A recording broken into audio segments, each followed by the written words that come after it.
Gaza का हाल ऐसा है, अल्लाह अकबर कि जो अमेरिकी संस्था और ठेकेदार जो गज़ा के अंदर मदद बांट रहे हैं गाज़ा ह्यूमैनिटेरियन एड के नाम से, जब वो मदद बांट रहे हैं तो गाज़ा के लोगों की भीड़ को देखकर कह रहे हैं ज़ॉम्बी। जी हाँ, ज़ॉम्बियों का झुंड कह रही है। ये है रिपोर्ट, ये मैं आपको रिपोर्ट दिखा रहा हूँ, एनडीटीवी वर्ल्ड पर है। अमेरिका के गार्ड गाज़ा के रेफ्यूजीज़ को ज़ॉम्बी की भीड़ कह रहे हैं और उन पर गोली मार रहे हैं। यानी ज़ॉम्बी जो हमने फिल्में देखी हैं उसमें आपने देखा है कि जैसे ज़ॉम्बी आते हैं सर पे गोली मार दी जाती है। अब गाज़ा के लोग जो भूखे हैं, प्यासे हैं, परेशान हैं, वो मौत हाथ पर लेकर आ रहे हैं खाना और पानी के लिए, तो उनसे जिनसे ख़तरा भी नहीं है, जो हथियार भी नहीं है उनके पास, वो उनको गोली मार दे रहे हैं। अमेरिका के एक पूर्व गार्ड, ये रही बीबीसी की रिपोर्ट, ये वीडियो पर कॉपीराइट आ जाएगा, इस वजह से मैं आपको वो सुना नहीं सकता हूँ, लेकिन दिखा ज़रूर रहा हूँ। बीबीसी ने एक रिपोर्ट की है जिसके अंदर पूर्व गार्ड जो गाज़ा के अंदर मदद बांटने के लिए वहाँ मौजूद था, उसने कबूला है कि गार्ड्स ने, अमेरिकी गार्ड्स जो वहाँ थे, उनको अधिकार दिया गया था, ये कहा गया था, ये छूट दी गई थी कि आप गोली मार सकते हैं किसी को भी अगर ख़तरा हो। लेकिन गार्ड ने बताया, जिसने इसके अंदर अपना मुंह नहीं दिखाया है बीबीसी को, बोला कि ऐसे बहुत लोगों को हमने गोलियां मारी जो मदद लेकर जा रहे थे, वापस लौट रहे थे, जो हमसे बहुत दूर थे, हमारे लिए ख़तरा नहीं थे, लेकिन हमने फिर भी उन्हें गोली मारी और दूसरे गार्ड्स ने भी उनको ज़ॉम्बी कहकर गोली मारी और ऐसे ही उनको मारा जा रहा है। ये दोस्तों हाल है। दोस्तों, एक तरफ आज की तारीख में आप करबला याद कर रहे हैं और आज की तारीख में एक करबला ये गाज़ा है। उस वक्त लोग कह रहे थे, आज भी लोग कहते हैं, हमें पता होता कि नबी के नवासे का ऐसा हाल हो रहा है तो हम करबला में उनके लिए अपनी जान दे देते। आज सब लफ्फाजी है, अगर गाज़ा जल रहा है, गाज़ा के लोग भूखे हैं। करबला में इमाम हुसैन का घराना 3 दिनों का भूखा प्यासा मारा गया और आज गाज़ा में दर्जनों दिनों से वहाँ बच्चे भूखे और प्यासे हैं और सैकड़ों लोग भूख से मारे जा चुके हैं। सोचिए, पिछले 24 घंटे में 138 फिलिस्तीनियों को इजराइल ने गज़ा में कत्ल कर दिया है। गाज़ा के अंदर खाना नहीं बचा। खाना अगर जैसे तैसे, हमने भी 1-2 बार बंटवाया है तो हमें बताया कि बहुत बुरा हाल है। जो भी, जितने भी हम देगे बनवा रहे हैं, मैकरोनी बनवा रहे हैं या चावल टाइप की चीज़ों, वो अभी इधर हम बांटना शुरू करते हैं उधर ख़त्म हो जाता है। इतने लोग हैं भूखे। अब ज़रा इस तस्वीर को देखिए, बर्तन खाली हो चुका है। अल्लाह अकबर। अब बस भूखे बच्चे सोच रहे हैं जो लगा हुआ है इसी को निकाल कर खा लिया जाए, या इसको निकाल कर अपने छोटे भाई के लिए ले जाया जाए, माँ बाप के लिए, तो शायद थोड़ी सी भूख पे काबू हो। ये गाज़ा का हाल है। और तमाम अरब और आपका पसंदीदा सऊदी अरब, यजीद बिन सलमान, बहुत लोग प्यार करते हैं, बर्दाश्त नहीं करते कि अरे सऊदी अरब को तो भाई कैसे करो आप। फिलिस्तीन के लोग रो रो के अरब को कोस रहे हैं, अरब से कह रहे हैं कि हमारी मदद करो, लेकिन आपका पसंदीदा अरब खामोश है। मेरे दोस्तों, एक यूएन की कार्यकर्ता हैं, यूएन के अंदर उन्होंने कहा है, ह्यूमैनिटेरियन एड चलाती हैं, उन्होंने साफ साफ कहा है कि जो मदद अमेरिका की कंपनियों के द्वारा गज़ा में बांटी जा रही है वो डेथ ट्रैप है, वो एक जाल है और वो सिर्फ वहां के बच्चों को मार रही है, लोगों को मार रही है। सुनिए। The situation in the occupied Palestinian territory is apocalyptic. In Gaza, people continue to endure suffering beyond imagination. Israel is responsible for one of the cruelest genocides in modern history. Official figures count over 200,000 killed or injured. Leading health experts estimate that true toll is far higher. As the cost to the Palestinian people grows, Israel has dismantled the last function of the UN in Gaza, humanitarian aid. Its so-called Gaza Humanitarian Foundation is nothing else than a death trap, engineered to kill or force the flight of a starved, bombarded, emaciated population marked for elimination. साथ में उन्होंने ये भी कहा कि Israel को कंपनियां हथियार, एडवांस हथियार दे देकर पैसे कमा रही हैं और इजराइल मॉडर्न जमाने का खतरनाक जेनोसाइड कर रहा है। ये भी बात सुनिए। Armed companies have turned near-record profits by equipping Israel with cutting-edge weaponry to unleash 85,000 tons of explosives, 6 times the power of Hiroshima, on Gaza. Tech companies provide dual-use infrastructure that is utilized as a weapon of mass targeting and killing. The machinery of the global construction equipment giants is razing Gaza to the ground, preventing the return and reconstruction of Palestinian life. Global energy conglomerates have fueled these assaults with coal, oil, gas, while the same infrastructure has been deprived to the Palestinians. No water, no electricity, creating the conditions of life calculated to destroy. While major global banks have underwritten and purchased Israeli treasury bonds, bankrolling the devastation at a time of gaping military budget deficits and plummeting credit rating. The 40 entities named in my report, alongside their parent subsidiary licensees and franchise. Gaza के health ministry के official doctor हैं, रो रहे हैं कहते कहते कि हमारे 1600 तो हेल्थ वर्कर मारे गए, जिसमें मेल फीमेल नर्स हैं, डॉक्टर्स हैं, सर्जन हैं, मारे गए और बच्चे मारे जा रहे हैं। दोस्तों, इनके आंसू से भी किसी को कोई फर्क नहीं पड़ रहा है। सो कॉल्ड अरब। एमनेस्टी इंटरनेशनल ने भी कह दिया कि इजराइल गाजा के अंदर भूख को सबसे बड़ा हथियार बनाकर इस्तेमाल कर रहा है। उधर ये हाल देखिए, इजराइल के जो हेलीकॉप्टर हैं वो गाजा में खुले आसमान से निहत्तों के ऊपर बम फेंक रहे हैं, मिसाइल फेंक रहे हैं। गाजा के अंदर पानी जब आ रहा है, ये देखिए पानी जब आ रहा है पीने का, तो बड़ी मुश्किल से अब लोग कह रहे हैं अब ये भी तो मदद जा रही ना, ये कोई इजराइल नहीं भेज रहा है, कहीं बोरिंग है, कहीं बहुत दूर कोई ना कोई सोर्स है। जो चीज़ वहाँ 500 की मिलती थी वो वहाँ समझ लीजिए कि 2500 की मिल रही है। बहुत सारे ओवर स्मार्ट लोग कह रहे हैं रज़ा भाई गाजा में आप मदद कैसे भेज रहे हो? कोई किसी का परिवार यहाँ रहता है, पति कहीं और काम करता है, विदेश में, यूरोप में कहीं और, अब उनका अकाउंट है, उनके घर वालों का अकाउंट, बैंक अकाउंट है, वो पैसा भेजते हैं मदद के लिए, तो हम डायरेक्ट उनको मदद भेज के, उनके घर वालों को मदद भेज के, अब कहेंगे भाई बैंक काम नहीं कर रहा है। इतना दिमाग लोग लगा रहे हैं, अरे भाई आपको मदद नहीं भेजनी है मत भेजिए। जब एक रास्ता निकाल लिया गया है कि वहाँ मदद भेजी जा रही है, ये भी जो मदद आई है ये किसी ने भेजी है ना। 500 लीटर की टंकी 22,000 रुपये इंडियन। इतना महंगा पानी है तो जाहिर सी बात है ब्लैक हो रहा है। गाजा में क्या सब बहुत बढ़िया लोग हैं? कुछ हैं ऐसे लोग जो पैसा इसमें भी कमा रहे हैं। ज़रा सा यहाँ हमारे हिंदुस्तान में की चीज़ की, मान लीजिए सेब खत्म हो रहा है, अब देखिए जिसको चाहिए होगा ब्लैक मिलेगा, और ब्लैक में जो 80 रुपये किलो सेब होगा वो 800 रुपये किलो बिकेगा। बिकता है भाई, जिसको चाहिए भाई वो लेगा। अल्लाह ना करे कभी ऐसा किसी देश का हाल हो, लेकिन गाजा के अंदर ब्लैक मार्केटिंग बहुत हो रही है। ऐसे इजराइल के फौजी भी हैं जो गाजा के अंदर मदद, जो ट्रक जाने दे रहे हैं, मैं अंदर की बात बता रहा हूँ, ट्रक जाने वो मोटा पैसा लेकर जाने दे रहे हैं, और कई देश ऐसे भेज भी रहे हैं।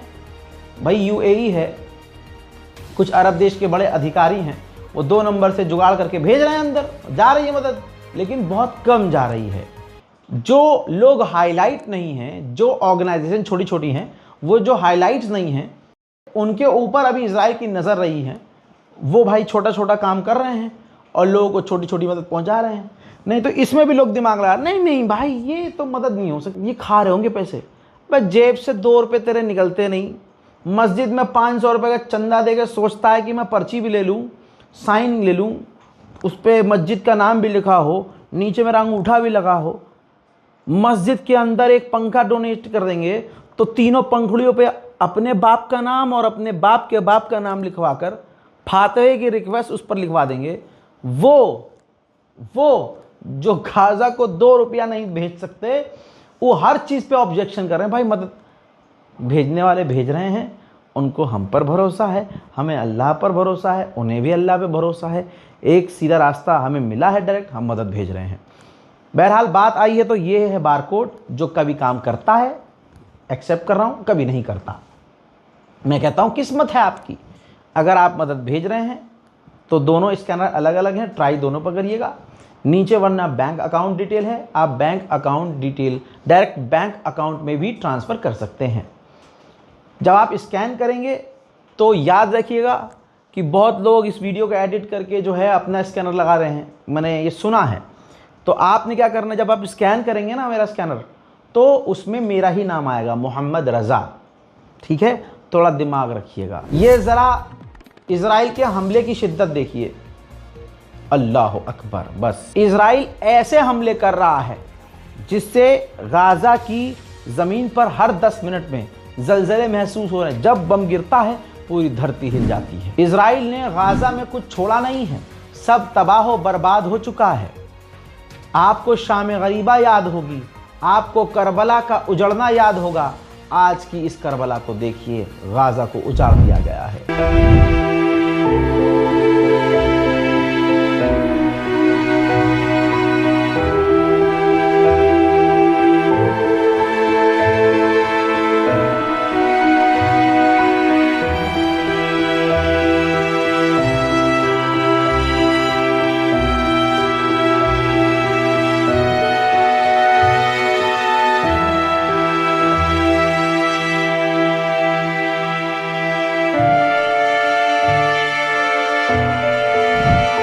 सोचिए, ये हाल हुआ है। अब इस बच्ची को देखिए, ये बच्ची चीख चीख कर बयान कर रही है। हाथ में जो सामान है, बैग है, बर्तन है, ये लेकर इसके अंदर अपनी छोटी बहन के लिए बड़ा भाई, इसका बड़ा भाई मदद लेने के लिए गया था। अमेरिका की एजेंसी ने गोली मारकर कत्ल कर दिया। जो अमेरिका मदद बांट रहा है उसके अंदर मैंने बताया था ड्रग्स, गोलियां निकल रही हैं। अब देखिए, जो मदद भेज भी रहा है वो कितनी खराब है। ये देखिए, जो मदद भेज रहा है, जो मदद बांटी जा रही है, वो मदद सड़ चुकी है। आटा है या कुछ भी चीज़ है, वो सड़ चुकी है। अब बेचारे मजबूरी में उस सड़ी हुई जो चीज़ है खाने की, उसको उसका बुरादा बनाकर, उसका भूरा बनाकर, उसको सुखाकर, उसको पीस कर, अब बेचारे सोचिए, सड़ा हुआ जो खाना है, अनाज है, उसमें से कुछ खाने, जब भाई ज़मीन पर पड़ी हुई ये मिट्टी लोग चाट रहे हैं, तो बेहतर उनको यही लग रहा है कि सड़ा हुआ अनाज ही खा लिया जाए। ये इजराइल ने गाज़ा का हाल किया है। लोग कहते हैं, रज़ा भाई अरब को आप क्यों कोसते हो? भाई अरब के साथ तुम्हारा कौन सा रिश्ता है? नाजायज़ रिश्ता, ला इलाहा इल्लल्लाह वाला नहीं हो सकता तुम्हारा। ये है तुम्हारा। यूएई के डिप्टी प्राइम मिनिस्टर को देखिए, इजराइल के पूर्व प्रधानमंत्री के साथ। इजराइल का पूर्व प्रधानमंत्री वहाँ पहुँचा था। आप देख सकते हैं, दोनों बहुत खुश हैं, दोनों सगे भाई हैं, दोनों हरामीपने में एक हैं, दोनों गद्दारी में एक हैं। अमेरिका जो गाज़ा में मदद बांट रहा है, उस मदद के बहाने से 613 से ज़्यादा लोगों को इजराइल उस मदद के बहाने से कत्ल कर चुका है। उधर हमास ने जो है पॉजिटिव रिस्पॉन्स दिया है। ब्रेकिंग न्यूज़ आ चुकी है जिसमें कहा जा रहा है कि हमास ने माइनर चेंजेस बताए हैं डील में, और कहा है कि हम 60 दिन के लिए जंगबंदी के लिए तैयार हैं। उधर फिलिस्तीन के वेस्ट बैंक में आतंकवादियों का हमला बढ़ गया है। जी हाँ, वहाँ जो सेटलर्स हैं यहूदी, उन्होंने फिलिस्तीनी वेस्ट बैंक के इलाकों पर हमला किया, जिसमें 11 फिलिस्तीनी बुरी तरह से घायल हैं। हजरात, जो हिंदू यहाँ खुश हो रहे हैं कि मुसलमानों को पेला जा रहा है, मारा जा रहा है, हजरात इनके साथ भी वही हो रहा है। अब वो मराठी नहीं बोल पा रहे तो महाराष्ट्र और दूसरे इलाकों में हिंदू वही पीट रहा है। फर्क नहीं पड़ रहा है कि तुम, कल तक तो ये कहा जा रहा था तुम मुसलमान हो, इसलिए अब तुम्हें हम मारेंगे। आज क्या हो रहा है, अब वो दायरा छोटा हो गया है। अब अगर तुम मराठी नहीं बोलोगे तो पिटोगे। चाहे लड़की हो चाहे लड़का हो, सबको हरास किया जा रहा है हिंदुस्तान में। देखिए, बोल मराठी नाही येत तुला? नहीं आता मुझे मराठी। हिंदी मराठीत बोल। नहीं आता का मुझे। नाही येत? नहीं आता। कुठं ऑफिसला कामाला आहे? क्यों बोला तो? मराठी आता बोलायला मुझे, लागणार तुला। नहीं का नाही बोलणार तू नहीं मराठी? आता मुझे। का नाही बोलणार मराठी? नहीं आता। का नाही बोलणार मराठी? नहीं आता। तू महाराष्ट्रात कशाला राहते? भाषा है वो। महाराष्ट्रात कशाला राहते? महाराष्ट्रात कशाला राहते तू? मेरी मर्जी से रहती मग हूँ। निघायचं मेरा आता खुद का घर इकडनं, है। इकडनं मेरे निघायचं खुद का महाराष्ट्रातून। घर है। महाराष्ट्रातून मैं मेरी निघायचं। मर्जी से रहती क्यों? हूँ। मेरे खुद का घर है। किधर का है? मेरा खुद का गाँव घर किधर है तेरा? मेरा गाँव कहीं का आप भी ये है। मेरा गाँव मराठी कहीं में का बात भी है। करने का? मैं करूंगी। मराठी में बात कर, क्या कर लोगे? भाषा से बात करूँ, मेरा सब ओके। मेरी मर्जी। ओके। इसके अलावा ये देखिए, ये है बैतुल मुकद्दस, मस्जिद अल अक्सा। अब ये हरामीपना वहां अंदर होने लगा है। वहां मस्जिद अल अक्सा के अंदर उस परिसर में ये जानवर नाच रहे हैं, गा रहे हैं, डांस कर रहे हैं। इसी तरह से भारत का जो डरा हुआ हिंदू है, कमजोर हिंदू जो हमेशा अपने आप को कमजोर बताकर सीना पीटता है, कमाल ये है मुसलमानों को देखते ही अपने भूले हुए भगवान को याद कर लेते हैं, वीडियो बनाकर सोशल मीडिया पर डालते हैं। उनको लगता है कि हम कितने कूल दिख रहे हैं, बल्कि सारी दुनिया इन अंधभक्तों पर, बेरोजगारों पर थूक रही है। देखिए हिंदूवादी खुद हिंदुत्व को किस तरह से बदनाम कर रहे हैं।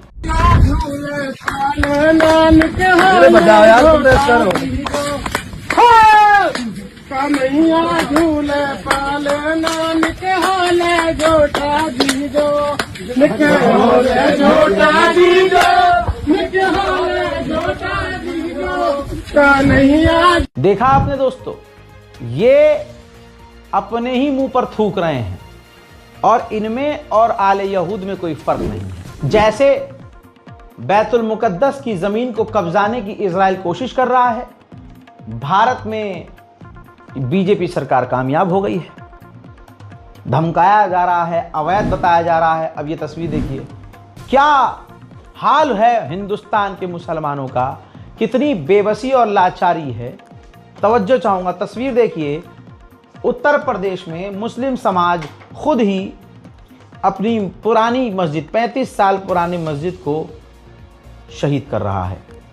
संभल के गांव एचौड़ा कंबोह में खलिहान की जमीन पर बनी अवैध मस्जिद को हटाया गया है। प्रशासन ने नोटिस जारी किया था। इंतजामिया कमेटी ने बृहस्पतिवार को मस्जिद की मीनार को हटा दिया है। बचे हुए निर्माण को जल्द हटा लिया जाएगा, यानी बची हुई जो मस्जिद के जो हिस्से हैं उसको भी तोड़कर खत्म कर दिए जाएंगे। ये है हिंदुस्तान। इसी तरह से उत्तराखंड में 5 मज़ारों को अवैध बताकर तोड़ दिया गया है। मोदी सरकार कितनी फेल हुई है, मोदी सरकार गद्दार साबित हुई है। कई जगह सेना के साथ गद्दारी की है, कांग्रेस बार बार कह रही है। इंडियन एयरफोर्स के ये बड़े कमांडर ने भी कहा है इंडोनेशिया में, जिस पर विवाद हुआ, कि ऑपरेशन सिंदूर में हमारे जो फाइटर जेट हैं उनको पॉलिटिकल ऑर्डर था, पार्टी का ऑर्डर था कि आप पाकिस्तान के सैन्य अड्डों पर हमला ना करें, और पाकिस्तान ने पलटकर हमारे फाइटर जेट पर मारना शुरू कर दिया और हमारा फाइटर जेट गिरा। आप देख रहे हैं, तो किसने देश को कमज़ोर किया, किसने सेना को कमज़ोर किया, इन सब चीज़ों पर सवाल के जवाब देने के बजाय हिंदुओं को खुश करने के लिए तुरंत ये मस्जिद गिराना शुरू कर देते हैं, मुसलमानों को मारना पीटना शुरू कर देते हैं। हिंदू सोचता है यही तो चाहिए था हमें, हमारी जल रही है, थोड़ा सा उनको भी लग रही है, हम ज़ख्मी हो रहे हैं लेकिन वो तो मारे जा रहे हैं। हाल बहुत बुरा है इनका। अब गुर्जर समाज नाराज़ है क्योंकि लगेगी आग तो आएंगे घर की इज्जत में। यहाँ पर सिर्फ मुल्लों का मकान थोड़ी है। हजरात अनंतपुर में गुर्जर समाज ज़्यादा रहता है, फरीदाबाद के पास है ये जगह। अब अनंतपुर का गांव और उसकी कुछ ज़मीनें जो हैं वो अवैध बता दी सरकार ने, और दबादब तोड़ना शुरू कर दिया। कल जो गुर्जर समाज खुशियों से नाच रहा था, पागल हो रहा था कि मोदी है तो मुमकिन है, आज जब बिल्डोज़र इनके घरों पर चला तो ऊपर और नीचे से आंसू निकलना शुरू हो गया। औरतें तिलमिला गई। अब इनके अंदर की इंसानियत याद आ गई। अब इनको ये याद आ गया कि पुलिस हमारी बहनों बेटियों को धक्का देकर पीछे कर रही है और बिल्डोजर चला रही है। कल जो गुर्जर समाज, कल जो हिंदू मुसलमानों के घर टूटने पर तालियां बजा रहा था, आज ये उंगली उन्हीं को दर्द दे रही है। आज भाजपा को गरियाया जा रहा है। देखिए क्या हालत कर दी 3 महीने के अंदर। आप 5 साल में क्या हालत करोगे। लेकिन एक महिला ने पूरी दिल्ली को जाड़ दिया, एक महिला ने पूरा पानी बंद कर दिया, एक महिला ने पूरी लाइट बंद कर दी, एक महिला ने झुग्गी झोपड़ी सारी खत्म करवाने का काम कर दिया, रोजगार खत्म करवा दिया, रेहड़ी पटरी खत्म करवा दिया। ये महिला है, ये मुख्यमंत्री, इसका विरोध नहीं होगा तो क्या होगा। इतना गंदा पानी आ रहा है, बीमार हो रहा है, पेट में दर्द हो रहा है, गरीब आदमी कहाँ से पिएगा। मैं मलकागंज में हूँ और बिजली पानी की समस्या को लेकर जो है लोग सड़क अवरोध कराए हैं और यहाँ पर जो है मटके फोड़े जा रहे हैं। पानी की समस्या को लेकर लोगों का कहना है कि उनके घर में जो पानी है वो गंदा पानी आ रहा है। जिनको पता है गलत हो रहा है सारे लोग, कौन नहीं है हमारे पास? नोएडा तक के लोग आ रहे हैं, कौन भी आ रहे हैं, वैसे भी मिलके जा रहे हैं हमारे पास लोग। सबको पता है गलत हो रहा है, क्या गलत नहीं हो रहा बताओ? हमारी अपनी जमीन है, पेपर है, हजारों साल से हम यहाँ रह रहे हैं, क्या नहीं है हमारे पास? हमें आश्वासन दिया गया कि घर नहीं तोड़े जाएंगे। कल जिस परिवार को घर से निकाला गया, अचानक से उन पे जाके धावा बोल दिया, मशीनें चढ़ा दी, उनका सामान सारा ध्वस्त कर दिया। ये कौन सा तरीका? भाजपा सरकार का यहाँ हमने इतना अच्छे से स्वागत करा, जेसीबी से फूल, मालाएं, पैसे, सब कुछ हमने दिया, उसके बाद भी हमारे साथ आज कोई स्टैंड लेने को तैयार नहीं है। डर है, क्या है सही बोलने में? हजरात, सारी हैकड़ी निकल गई इन हिंदुओं की, जो कल तक मुसलमानों के घर टूटे जाने पर घर में बड़ा खुश हो रहे थे, नाक में उंगली डाल के चौक पे भर जाता है, मोदी जी ने क्या किया मुल्लों का। आज अच्छे से लंका लग गई, गैर कानूनी बातें करी जा रही हैं। ये समाज अब कह रहा है कि अगर बिल्डोजर कार्रवाई नहीं रोकी तो हम कोई खाली हाथ थोड़ी ना है। हाँ, ये बात मुसलमान कहता तो मुसलमान को आतंकवादी घोषित कर दिया जाता। हम मरेंगे काम के लिए, मर जाएंगे। मैं मंत्री जी को भी बोलता हूँ और प्रशासन को भी बोलता हूँ कि अभी हम हाथ जोड़ के निहत्ते खड़े। अगर प्रशासन लाठी डंडा हमारे ऊपर यूज कराया तो हम भी निहत्ते नहीं है ना, हम डरेंगे मरने से। 1 मिनट भी, एक भी गांव की ईंट नहीं टूटेगी। अन्य हमारे लाशों के ऊपर कर मशीन उतारो। आनंदपुर नाम का अब आंदोलन चल रहा है। उजाड़ने को तो मुसलमानों को पता नहीं कहां से उजाड़ दिया, लेकिन जरा सा बिल्डोजर गुजरों के ऊपर, हिंदुओं के ऊपर चढ़ गया तो इनकी आत्मा हिल गई। जो मैंने तोड़ लिया तुमने तोड़ लिया, ठीक है। तुमने ये कही थी फार्म हाउस तोड़ने, हमें फार्म हाउस तोड़ लो। हमने कुछ नहीं बोला, हमारा फार्म हाउस तोड़ दिया, कोई दिक्कत नहीं है, लेकिन हम जिस जगह रह रहे हैं तो यूँ कह रहे हैं मोदी हम जिंदगी भर रखेंगे, मोदी तो एक दिन के भी लायक नहीं रहे। यू किसान पाल हमने काहे को बनाया हो? यही मारे बनाया, हमारे घर ने तोड़वाएगा। हमारी शानी लौंडिया हो रही है, मेरा न लेकर कहाँ जाएंगे? बस हमें बहुत मजा आ रहा है, क्योंकि जब तुमने हम पर बिल्डोजर चलाया तो तुमने तालियां भी बजाई, और जब मुसलमान रोकर सड़क पर आया तो तुमने उन्हें आतंकवादी भी बोला। ये हम तो मान रहे हैं कि ये तो अमृतकाल है, हम मान रहे हैं कि ये रामराज है, और प्रभु श्री राम जो करना चाह रहे हैं वो मोदी जी के जरिए करवा रहे हैं। तो घर टूट रहा है तो टूटने दो। उधर ये तस्वीर देखिए, इजराइल के सेटलर्स ने फिलिस्तीनियों के घरों में आग लगा दी है, खेतों में आग लगा दी। फिलिस्तीन के वेस्ट बैंक से लगातार ये देखिए परिवार अब मजबूरी में घर छोड़कर जा रहे हैं, क्योंकि इजराइल ने धमकी दी है कि अपना घर नहीं छोड़ा तो हम साजो सामान समेत तुम्हारे घर को तोड़ देंगे। अभी अगली तस्वीर देखिए, ये इजराइल के सेटलर्स हैं जो सेना की मदद से फिलिस्तीनियों के इलाके में घुसपैठ कर रहे हैं और उनके इलाकों में उधम मचा रहे हैं। उधर लंदन में फिलिस्तीन के लिए जो लोग आवाज उठाकर, जो अंग्रेज सड़कों पर उतरकर फिलिस्तीन के हक की बात कर रहे हैं, लंदन की पुलिस उन्हें मार पीट कर गिरफ्तार कर रही है।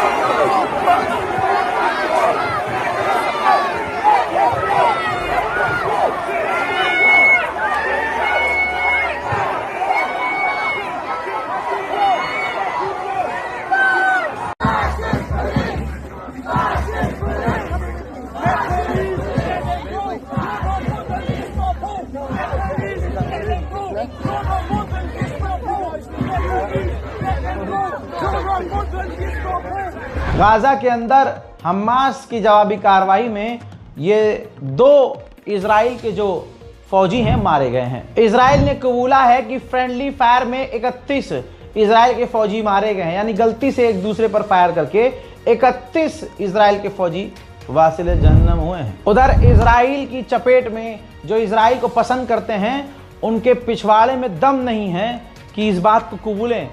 साइप्रस जो कल तक इजराइल के लिए बहुत चीखता था, आज साइप्रस अलर्ट पर है। पता है क्यों? रिपोर्ट आपकी स्क्रीन पर।